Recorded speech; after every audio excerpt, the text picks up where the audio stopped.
Alrighty, so for the graded part of this week, I just want to say a few words and then I'll go over what the graded part is.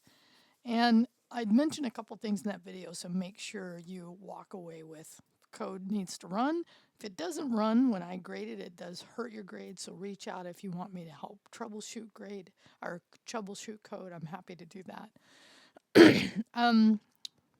And that this week you need to start with that starting code that we just finished. Okay, so because we just finished January heading into February, I think it's a good time for those of you, and I can't remember how many students in here are using CodeSpace, but if you are, check your usage report. That link will take you to a page where it'll show you how to find your usage report. And then remember, if you haven't done the educational upgrade, it's 120 hours. So you can kind of see based on your usage, because we didn't have a full month, had close to a full month, probably 3/4 of a month.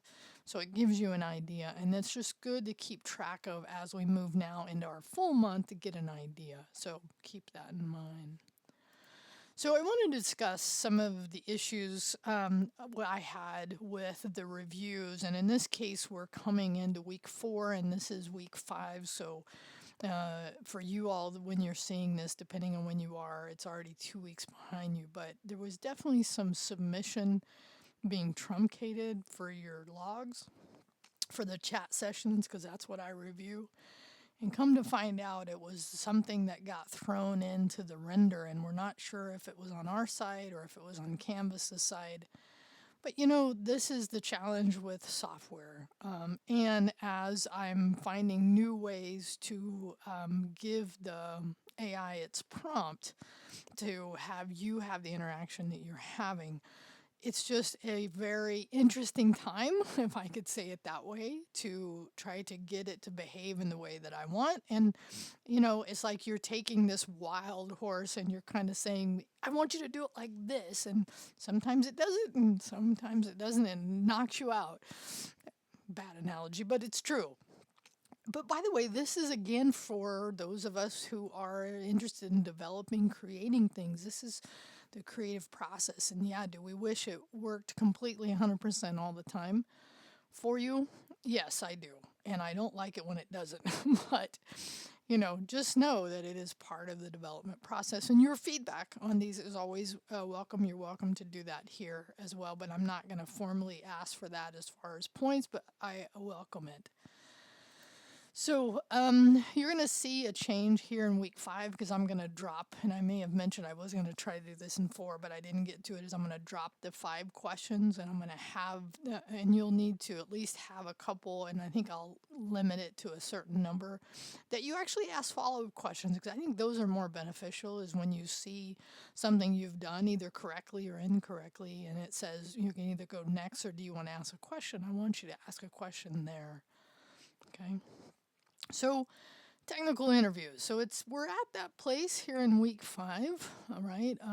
The schedule for doing technical interviews will open around week 9, and then you'll see that, and we'll talk more about it as we get there. But the thing I'd want you to know at this point is that when these reviews are really intended to help you get even more time behind keyboard and eyes and muscle memory and experience in coding.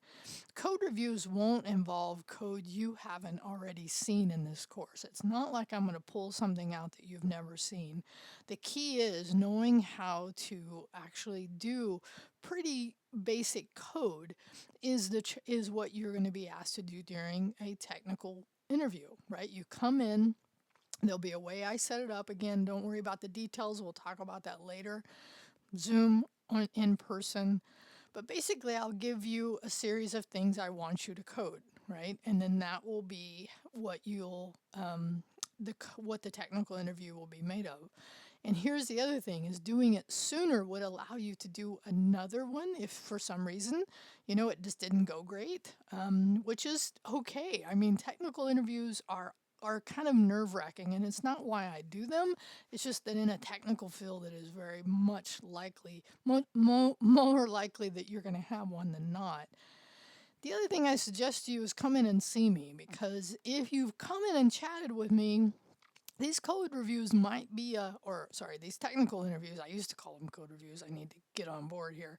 But these technical interviews are a little less maybe anxiety ridden if you've come in and connected with me. And because if you meet me for the first time during a technical interview, it'll be whatever it is. Just I've noticed most students who come and talk to me before then generally have a little better calmer experience. And I don't say all this to make you even, more nervous about them. So they do have an impact on your grade.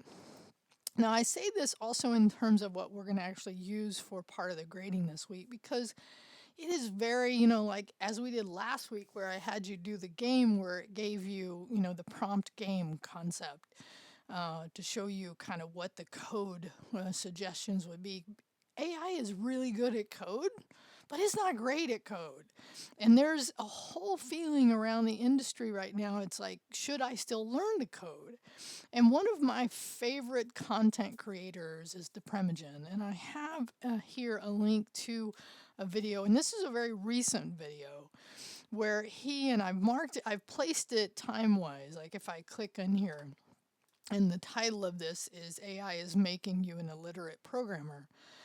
And he really, and this is what I want you to know is from somebody who programs every day professionally. He worked for Netflix and he decided to go off on his own and really attempt to do this. And he's doing it, actually, he's making a good living at it, right? But I want you to hear what he says about it. And here's what you can do. So you can watch like 5 minutes of it. I think more of it is worth, I watch his content generally when I'm doing stuff. It's sometimes in the background. Sometimes I actually sit and watch it. Okay, so from this, right, so here's what your graded part of this is. And again, related to the technical interview, learning to code is the most important thing you're doing here. So you can reply with any of the questions the content I've covered, right? What do you think of his comments about being a junior dev, right? What is something he said you're not sure of the reference? He makes several, like FizzBuzz. Who knows what FizzBuzz is? Right? What was some other things he said? I'm trying to remember another thing. Oh yeah, when Linus yells at you, do you know that? Do you know that reference, right? So yeah, you can reply here. Now make it a substantive reply. The code along is 40. I'll look at your code. You do not need to post anything. Remember, when you're working in the private repos, only you and I see that. So I will, as part of my grading here, go look at your code. Your comments 40 and at least one reply. And try to reply to students who don't have a reply. So this week, more great topics, in my opinion. We're going to move from arrays and nested arrays. Still doing some looping. We still need to, and this is where we come back around and we specifically talk about the different kinds of loops. And then we introduce objects, right? So the data structure we've learned so far is arrays. And now we're going to learn more looping over arrays, and not just that, we'll also learn when we talk about objects, different ways to do that as well. But then we introduce the concept of an array of objects. So we're combining the array, so arrays with their indices, right? Their individual items in the array separated by comma.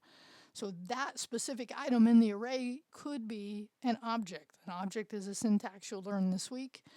But this data structure is the most common in JavaScript, okay? So learning it, and we'll use this data structure after this week on out, because it's that important, and knowing how to read the objects within the array is an important part. Okay.